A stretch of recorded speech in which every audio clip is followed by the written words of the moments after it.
Voilà, le shiur de ce soir, B'ezrat Hashem, nous l'avons intitulé « Comment atteindre la sainteté, la Kedusha ». Il va fonctionner, B'ezrat Hashem, en deux parties. Une première partie, cela va être d'expliquer un peu mieux, un peu plus en détail, ce qu'est la Kedusha dans la prière, cette fameuse phrase qui est dite, qui est citée pour expliquer ce que les anges se disent les uns aux autres. Kadosh, Kadosh, Kadosh, Hashem Tsevakot, Melokol Haaretz Kevodo. Nous allons définir tout à l'heure ce que cela signifie. Et dans un deuxième temps, eh bien, nous ne manquerons absolument pas de citer le très fameux commentaire de Nachmanide, le Ramban, sur notre parasha, Parashat Kedoshim.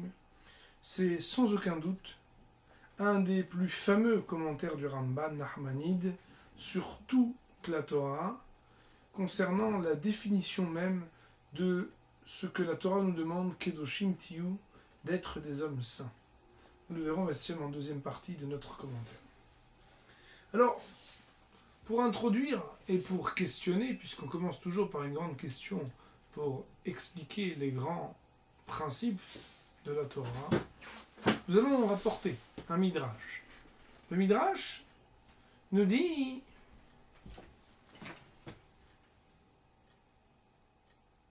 Kedoshim Tiyu, vous devrez être saints. Yachol Kamoni, est-ce que cela peut laisser entendre qu'il faut être saint comme Akadosh Baruch Hu? Talmud Lomar, cela est exclu grâce à ce qu'il est dit qui Kadosh Ani Hashem, c'est impossible d'être comme moi, car Kadosh Ani, cela veut dire moi Dieu, je suis saint d'une sainteté que vous ne pourrez pas, à laquelle vous ne pourrez pas accéder. Alors, le Midrash nous dit D'où est-ce que l'on sait qu'on ne peut pas arriver à la même sainteté d'Akadosh Baruch Hu? On l'apprend d'une locution que Pharaon, le pharaon de l'Égypte, a pu dire. Pharaon, comme vous le savez, a donné tous les pouvoirs à Yosef. Il a donné tous les pouvoirs, mais lorsque Yosef croyait qu'il avait tellement de pouvoir qu'il était véritablement le pharaon souverain sur l'Égypte, alors Pharaon lui a dit « Ani Pharaon ». Et nous disent nos sages, de la même manière que le pharaon venait exclure la ressemblance entre Yosef et lui. On lui disait « Attention, hein, t'es Yosef, moi je suis Pharaon. Même si je te donne tout, je reste pharaon, le souverain sur l'Égypte, et toi tu ne restes qu'un second. » Eh bien de même, on va comprendre qu'Akadosh Baruch Hu, il vient exclure que même quand il nous dit « Kedoshim Tiyu, vous devez être des hommes saints », on ne pourra jamais lui ressembler. Et là, il existe deux questions que l'on rapportera en se basant sur le livre Hazon Baruch de Rabbi Yaakov Toledano, Zecher Tzadik Livracha, qui était Rosh Yeshiva au Rancy, donc pas très loin de Paris, jusqu'à il y a quelques années. Et il pose deux questions fondamentales. La première, il nous dit comment est-il possible même d'émettre l'éventualité de ressembler à Kadosh Baruch Hu dans la sainteté? Comment est-ce que le Midrash émet cette éventualité pour que le Midrash ait besoin d'une expression qui vient exclure cela? Est-ce que j'aurais pu penser être aussi saint que Dieu? Bien non, car il est marqué Ani Hashem. Quoi? Et s'il n'était pas marqué Ani Hashem, alors quoi? J'aurais pu être aussi saint qu'Akadosh Baruch Hu? La deuxième question, c'est de dire quelle est la comparaison possible entre le pharaon de l'Égypte et Akadosh Baruch Hu? Il n'y a rien à voir. Celui-ci est souverain sur un pays, alors qu'Akadosh Baruch Hu, Melech Malcha Melachim, est le roi des rois, souverain sur l'univers tout entier. Et pourtant, B'ezrat Hashem, nous allons comprendre un peu mieux tout à l'heure. Tout d'abord, nous allons citer un midrash qui, tout au début de notre parasha, Parashat Kedoshim, nous dit qu'il y avait un roi qui avait une cave à vin. Elle était pleine de bouteilles de vin. Et là-bas, il y a placé deux types de gardiens. Des gardiens qu'on va appeler shikorim, on va appeler ceux qui aiment bien boire, et d'autres qui sont des nazirim, c'est-à-dire des hommes qui ne boivent absolument pas d'alcool, absolument pas de vin. À la fin de la journée, et les uns et les autres ont bien travaillé, tout le monde a gardé les bouteilles de vin, mais le salaire ne fut pas le même. Aux uns, le roi a donné une part de salaire, aux autres, il leur a donné 2 parts de salaire. Pourquoi? Bien tout simplement, celui qui est tenté par l'alcool et qui, pourtant, s'abstient de boire pour observer les préceptes du roi, a plus de mérite que celui à qui de toute façon l'alcool ne donne pas du tout envie.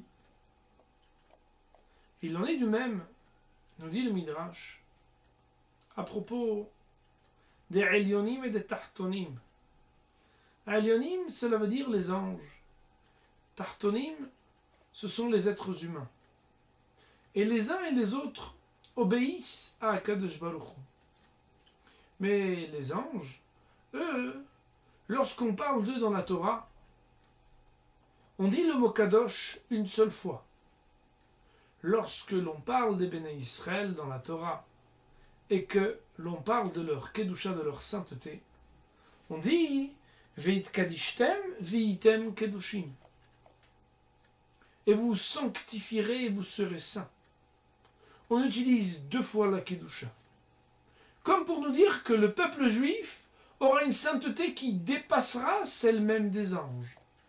Pourquoi? Eh bien, l'appui de ce midrash, il faudra dire la chose suivante. Lorsqu'un ange fait la volonté d'Akadosh Baruch Hu, eh bien, il l'a fait, mais il n'a pas la tentation. Il n'a pas le mauvais penchant.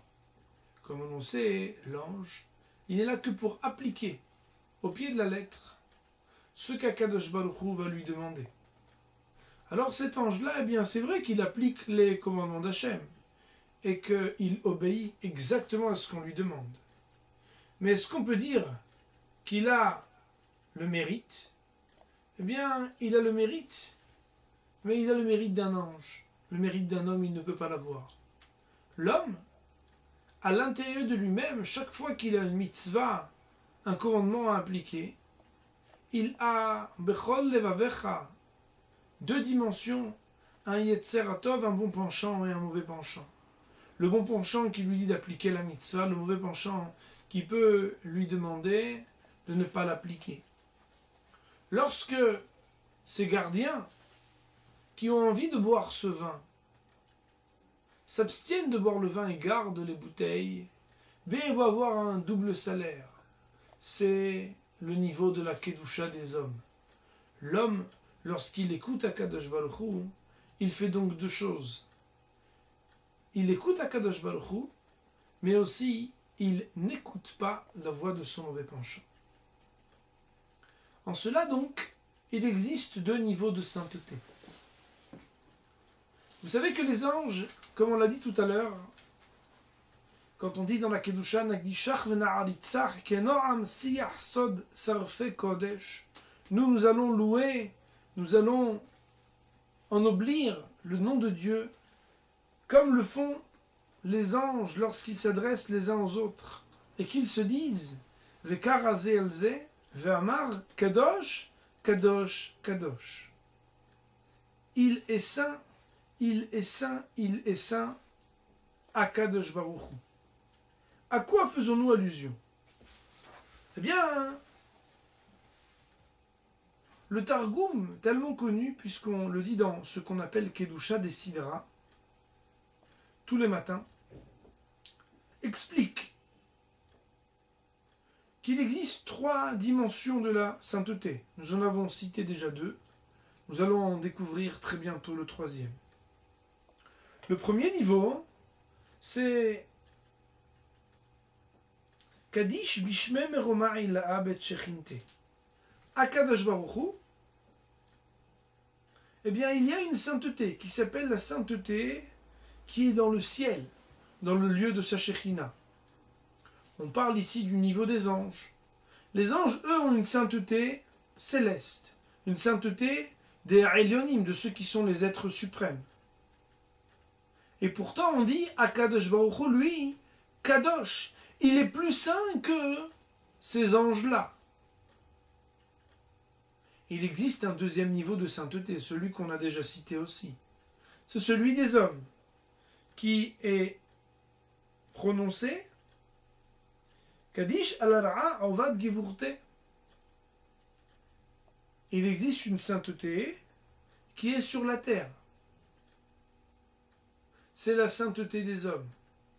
La différence entre les deux, comme on l'a dit, c'est que l'ange n'a aucun mauvais penchant, il n'a rien qui le tire vers le bas, il est un être suprême même lorsqu'il vient sur terre accomplir une mission, alors que l'homme, il est fait d'un corps et d'une âme.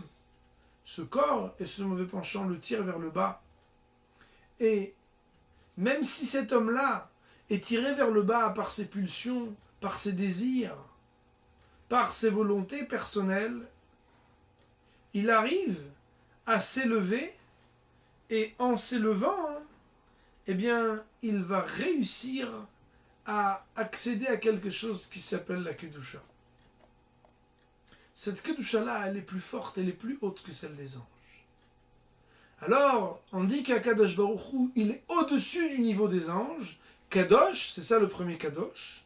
Le deuxième Kadosh, c'est qu'il est aussi au-dessus du niveau encore plus élevé que celui des anges, qui est celui de sainteté des hommes. Et là, il nous faut citer quand même une petite distinction, qui est très intéressante, qui est ramenée au nom du Ra'avad. Le Ra'avad, Ravi Avraham ben David, qui fut l'opposant au Rambam dans son livre Mishneh Torah, lorsqu'il n'est pas d'accord avec lui, parfois il l'exprime de manière un peu piquante, comme c'est seulement ça et là, c'est que le reste du temps il est totalement d'accord avec lui. Aussi, il faut voir ici le piquant dans la Torah qui n'a rien à voir avec les querelles qui mettent en avant les conflits personnels. Ici, lorsqu'on parle de Torah, on ne cherche qu'à découvrir le émettre la vérité de Dieu. Le Ra'avad pose la question. Voilà que Rabbi Pinchas ben Yair, lorsqu'il a mis l'échelle des qualités morales, il a mis tout d'abord la pureté, et ensuite il a mis la sainteté. Tahara, c'est être pur, et Kedusha, c'est être saint. Qu'y a-t-il de différent entre les deux? Eh bien, voyons ce que nous propose le Ra'avad comme explication. Il nous dit que une des saintetés, c'est la pureté, elle touche les actes de l'homme. Ça, c'est celui qui a les mains propres, nous dit le Ra'avad, parce que dans ses actes, il fait attention à ne pas faire des interdits, il fait attention à agir pour appliquer les mitzvot. Mais il existe un deuxième niveau, nous dit-il. C'est le niveau du Kadosh. La Kedusha, elle est où? Elle est chez celui qui, en plus de ne pas faire de mauvais actes et d'appliquer les bonnes actions des mitzvot, il fait quelque chose de plus. C'est que même dans sa pensée, il arrive à avoir des pensées positives, il arrive à évacuer les pensées négatives. La Tahara, c'est un premier niveau. La Kedusha, et ça engage le Ra'avad. D'autres vont définir les choses autrement. Peut-être nous le verrons tout à l'heure, comme nous l'avons dit, avec le propos du Ramban Nachmanide au début de notre paracha. En tout cas, il existe un deuxième niveau, c'est de ne pas faire seulement attention à ses actes, mais aussi arriver à tempérer, à canaliser ses pensées pour avoir des pensées qui soient pures. Pourquoi? Eh bien, vous le savez, quand on parle de Kedusha, on pense très facilement à Mekudeshet, une femme lorsqu'elle va être consacrée. On parle de Kiddushin, on parle de ce mariage religieux qui va faire que cette femme-là, eh bien, on utilise le mot sainteté. Pourquoi? Est-ce que toutes les femmes d'Israël ont le qualificatif, l'adjectif de dire que ce sont des saintes? Eh bien, peut-être pas. Mais nos sages, dans le traité de Kiddushin, expliquent que la définition de Mekudeshet, c'est celle qui va être réservée, qui va être la femme de celui qui l'a épousée et la femme de personne d'autre que lui. Cela veut dire que Kiddushin, c'est la distance avec les autres. La Kedusha, c'est être distant de quelque chose. Aussi, quand quelqu'un, on veut dire de lui qu'il a la Kedusha, c'est qu'il s'est éloigné de la Havera. Mais être totalement distant de la Havera, est-ce que c'est uniquement dans ses actes? Est-ce qu'on peut dire que quelqu'un s'est totalement détaché des mauvaises actions si dans ses pensées il reste encore des pensées mauvaises? Bien sûr que non. C'est la raison pour laquelle il faut faire la distinction. Tahara, c'est lorsque quelqu'un se comporte bien, n'a pas de mauvaises actions dans ses actes, mais la Kedusha, la sainteté, elle va un peu plus loin. Elle va faire qu'un homme se travaille intérieurement pour faire que même sa pensée, elle ne va pas dans le mauvais sens, elle ne va que dans le bon sens. Alors, après vous avoir parlé de la Kedusha et de la Tahara, nous avons déjà mis en exergue deux niveaux de Kedusha. On dit que Dieu est au-dessus du niveau des anges, au-dessus du premier niveau de Kedusha, et Kadosh, Kadosh, le deuxième Kadosh, c'est pour dire que Dieu il est encore distant et au-dessus du deuxième niveau de Kedusha, c'est-à-dire du niveau des hommes. Seulement, dans cette prière, on mentionne à 3 fois le mot Kadosh. Kadosh, Kadosh, Kadosh. Qu'est-ce qui veut dire ce troisième Kadosh? À quoi fait-il allusion? Eh bien, écoutez bien, Rabotai. Le troisième Kadosh, il fait allusion au fait que lorsque nous parlons de la sainteté des anges ou des hommes, il s'agit d'une sainteté relative. L'ange, il est saint parce qu'il obéit à la volonté divine, en ce qu'il est un ange. L'homme, il est saint en ce que, malgré le fait qu'il a des pulsions et un mauvais penchant, il arrive à appliquer la volonté d'Akadosh Baruch Hu. Akadosh Baruch Hu, nous disent nos sages, lui, il a une sainteté qui n'est pas relative, qui ne dépend pas de sa condition. Cela veut dire qu'Akadosh Baruch Hu, lui, il est saint, et ce n'est pas parce qu'il est saint en tant qu'ange ou en tant qu'homme. Ce n'est pas par rapport à une condition, quelle qu'elle soit. Akadosh Baruch Hu, sa sainteté, elle est suprême, elle est indépendante, car même si le monde n'existait pas, Akadosh Baruch Hu, il aurait quand même la Kedusha. Même si le monde cessait d'exister, eh bien Akadosh Baruch Hu, il garderait ce en quoi il est suprême. En cela, nous allons répondre à nos premières questions, et ensuite nous allons parler du propos du Ramban Nachmanide. Lorsque nous parlions tout à l'heure de l'éventualité que le Midrash amène, de dire est-ce qu'on aurait pu être saint comme Akadosh Baruch Hu, ce n'est en aucune manière le fait de se comparer à Dieu dans la qualité, de se dire on aurait été exactement comme lui. Mais cela veut dire que nous aurions pu penser que notre Kedusha, même si elle est moins grande que celle d'Hachem, elle est malgré tout indépendante. Il nous faut savoir que Ani Hachem, cela veut dire Akadosh Baruch Hu, lui, il a une Kedusha qui ne dépend en rien de l'existence du monde, alors que la nôtre, eh bien, elle dépend du rapport de l'homme à sa condition d'homme. Un homme, c'est par rapport à ce qui va le tirer vers le bas qu'il pourra avoir une Kedusha. Et cela se distingue totalement d'Akadosh Baruch Hu. En cela aussi, nous répondons à la question, quel rapport avec le pharaon? En quoi est-ce qu'on fait référence à ce que le pharaon rétorqua à Yosef? Eh bien, tout simplement, la rétorque du pharaon, qui à son niveau, eh bien, le faisait de manière peut-être un peu prétentieuse, venait dire à Yosef, tu sais, toi à ton niveau, quand je t'ai dit que je t'ai donné tous les pouvoirs, tu pourras avoir l'impression que toi et moi, on est la même chose. Ani Pharaon. Moi, je reste malgré tout le pharaon. Tu n'es pas mon second, tu n'es pas la même chose que moi. La nature de ta souveraineté est différente de la mienne. En cela, en ce fait que la nature de la souveraineté de Yosef était différente de celle de Pharaon, c'est ici pour nous une analogie, car notre Kedusha en tant qu'homme, on ne doit pas nous tromper. On doit savoir que même si Veit Kadishtem, Vitem Kidoshim Ki Kadosh Ani, on a l'impression que ce sont les mêmes termes qui sont utilisés lorsqu'on parle des anges, des hommes et d'Akadosh Baruch Hu. Il faut savoir, il faut connaître sa place. Notre place, ça n'est pas d'être saint comme les anges, ça n'est pas de penser une seconde qu'on peut avoir une sainteté comme celle de Dieu, mais uniquement de savoir être un homme kadosh, un homme saint.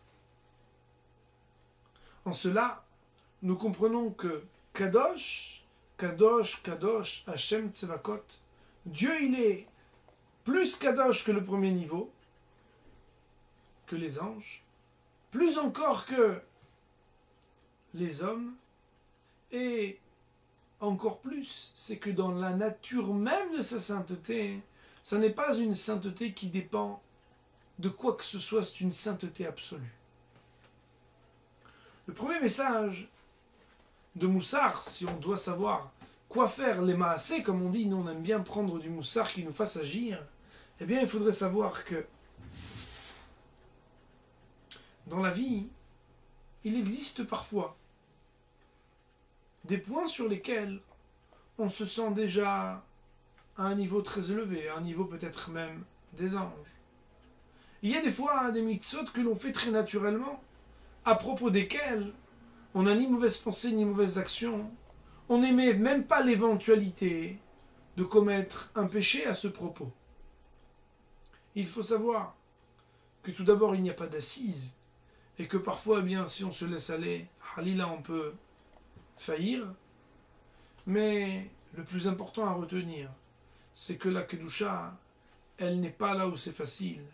La Kedusha, elle est là où j'ai l'impression d'être un shikor, là où j'aurais bien envie de prendre quelque chose d'interdit et où je m'en abstiens. C'est là-bas que je dois travailler sur mes actes et travailler sur ma pensée. C'est uniquement en observant là où je suis un homme, là où je suis tiré vers le bas, que je pourrais mettre le doigt sur ce qui va faire dépendre ma Kedusha. Là où c'est un peu difficile, là où je suis tiré vers le bas par des fois de mauvaises intentions et même des mauvaises actions, eh bien c'est là-bas que je dois travailler. C'est là-bas que tout va se jouer, que ma Kedusha va se jouer. Je terminerai succinctement, même si on eût pu faire un cours tout entier sur ce Ramban Nachmanide, tout au début de notre paracha, qui nous dit que Kedoshim Tiyu, c'est un principe de la Torah. Nous dit le Ramban, il existe des hommes qui étudient la Torah, qui savent exactement ce qui est permis et ce qui ne l'est pas, connaissent les interdits dans les moindres détails, et pourtant, quand on va leur dire qu'il y a des vins non cachers et des vins cachers, ils vont prendre le vin cacher et ils vont le boire, ils vont s'enivrer du vin cacher. Lorsqu'on va leur dire que leurs épouses, il y a des périodes pendant lesquelles ils doivent avoir une certaine distance, mais que pendant d'autres périodes, ils vont pouvoir se lier, eh bien, d'aucuns vont se rapprocher dans l'intimité trop fréquemment. Enfin, certains, on va leur dire quelle est la nourriture qui est cachère, quelle est celle qui ne l'est pas. Et quand ils vont voir un rayon cachère, ils vont se permettre des excès. Le Ramban Nachmanide nous dit, lorsqu'on connaît bien le Shulchan Aruch, lorsqu'on sait bien étudier la Torah et qu'on connaît les lois, on pourrait peut-être être Naval Birshut Torah. Quelqu'un qui est abominable, mais avec le tampon cachère dessus. C'est-à-dire qu'il va profiter des permissions pour se laisser aller. Kedoshim Tiyu, nous dit le Ramban, la Torah vient nous donner ici une mitzvah qui ne parle pas ici de la permission ou de l'interdit. Même quand c'est permis, Kadesh Atzmecha Bemutar Lecha, être capable d'avoir le sens de la mesure. C'est pas parce que quelque chose est permis que je dois en abuser. Je dois être capable de m'être éduqué dans la Torah pour que même lorsque les choses sont permises, eh bien, je sois capable, même lorsque c'est permis, de ne pas profiter comme je le veux dès que les choses ne me sont pas interdites. Pourquoi ? Bien tout simplement parce que la sainteté, c'est quoi ? C'est d'essayer d'obéir à la volonté de Dieu. C'est quoi obéir à la volonté de Dieu ? C'est laisser quelque part mes volontés personnelles, mes pulsions, mes envies, pour obéir à une volonté suprême, pour obéir à Dieu. Si lorsque j'applique la Torah et les mitzvot, au lieu de me soumettre à Kadosh Baruch Hu, je trouve encore le moyen de répondre, d'assouvir tous mes désirs et tous mes plaisirs, comme je le veux en plus, avec un tampon cacher la mehadrin, bien finalement, je me révèle que je ne viens servir que mes propres envies. Alors attention, un homme doit connaître ses besoins. Il doit savoir que faire des humrot, comme on l'a déjà dit une fois, aller au-delà des interdits, c'est-à-dire se placer des barrières trop restrictives, ça peut être nocif. Mais ici, c'est l'idée générale qui doit être comprise. C'est qu'un homme, lorsqu'il étudie la Torah, il faut qu'il soit sincère. Il faut qu'il se demande ce que je suis en train de faire maintenant. C'est vrai que c'est permis, mais est-ce que c'est ce que la Torah elle me demande ? Quand on va dans un rayon cachère et qu'on s'empiffre parce que c'est permis, est-ce que c'est quelque chose qu'Akadosh Baruch Hu il me demande ? Lorsque le vin est tamponné de cachère, est-ce que j'ai le droit de m'enivrer ? Parce que ça n'est pas interdit strictement dans la Torah, il n'y a pas un verset qui dit « ne t'enivre pas ». De la même manière, il en est de même, par exemple, pour la pudeur. Il existe un fléau. Des personnes qui, connaissant les lois, vont les respecter, mais vont avoir une attitude qui va faire que, parce que c'est cachère et parce que c'est permis, je vais avoir une attitude qui va à l'encontre même de toute la pudeur. La Torah, elle vient nous délimiter par des balises et par des lois, un comportement, une certaine ligne de conduite. On doit essayer d'obéir à Dieu, on doit essayer de concéder, de laisser ses volontés personnelles lorsqu'elles ne sont pas dans le sens de ce que Dieu attend de nous. Et B'ezrat Hashem, c'est ainsi que nous appliquerons Veit kadashtem, Veit kadishtem, Veitem kedoshim ki kadosh ani. La kedusha, c'est un niveau spirituel très élevé. Cela peut prendre une vie tout entière pour y travailler, pour y réussir. Nous devons au moins réfléchir à ces sujets et dans notre quotidien, apprendre à voir le sens de la mesure et comme on l'a dit tout à l'heure, apprendre à savoir que ça n'est pas là où tout est facile et où je n'ai pas de mauvais penchant que la sainteté va se jouer. La kedusha, elle va dépendre du sens de la mesure et de l'introspection que je vais avoir là où j'ai véritablement des problèmes spirituels. Là où j'ai un mauvais penchant, comment je me comporte même quand c'est permis ? Est-ce que j'essaye de obéir à mes envies, d'assouvir tous mes désirs, ou est-ce que ma préoccupation première reste malgré tout d'obéir à la volonté d'Akadosh Baruch Hu. Voilà donc une réflexion sur la paracha de Kedoshim que nous n'avons pas eu l'occasion de commenter ces dernières années. parce que c'était des années où Harimot et Kedoshim étaient le plus souvent ensemble, lus donc deux parashiot. C'était donc une occasion pour nous de définir la sainteté. J'espère que de ce propos, chacun prendra des forces pour s'élever spirituellement, pour arriver à goûter à quelque chose de la Kedusha.